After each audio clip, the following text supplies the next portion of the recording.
Police అధికారులు మళ్ళొక్కసారి ఒక ఆదేశము వాళ్ళు జారీ చేసినారు. ఆ ఆదేశంలో ఏముందంటే ఎవరైనా హిందూ ఎస్ఐ కానీ ఇన్స్పెక్టర్ కానీ ఏసీపీ కానీ కానిస్టేబుల్ కానీ ఏదైనా పదవిలో ఉన్న ఆ పోలీస్ అధికారులు కానీ కానిస్టేబుల్ కానీ ఒకవేళ మతపరమైన దీక్షలు వేసుకుంటే ఆయన సొల్లు పెట్టుకొని ఆ దీక్షని కంప్లీట్ చేసుకోవాలి. ఒకవేళ జాబ్లో ఉండి ఆయన అయ్యప్ప మాల వేసుకొని ఒకవేళ డ్యూటీకి వస్తే మేమైతే మెమోలు ఇస్తాము, కావాలంటే సస్పెండ్ కూడా చేస్తామని ఆ విధంగా ఒక ఆదేశం అయితే జారీ అయినది. ఇది ఇప్పుడు కాదు, కంటిన్యూగా ఎవ్రీ సంవత్సరం అంటే అయ్యప్ప దీక్షా సమయంలో అంటే డిసెంబర్ నవంబర్ జనవరిలోనే ఇట్లాంటి ఆదేశాలు జారీ అవుతుంది. చాలా మంచిదే, ఒక రూల్ ఫాలో చేస్తే చాలా మంచిదే కదా.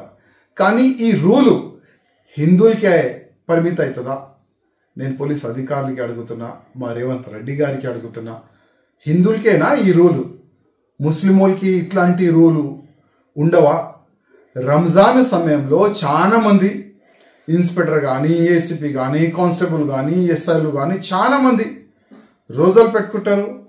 మళ్ళీ వాళ్ళకి ఫుల్ ఫ్రీడమ్ ఇస్తారు కదా.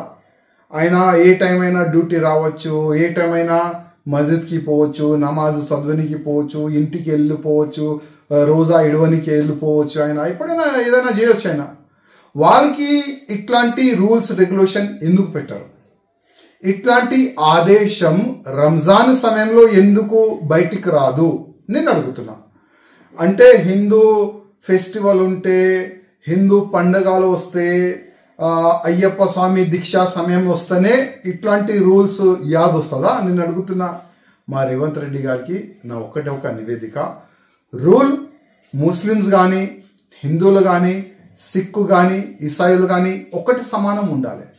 అంటే హిందూ ముస్లిమ్స్ రెండు కళ్ళులుగా ముఖ్యమంత్రి గారు మీకు ఉండాలి.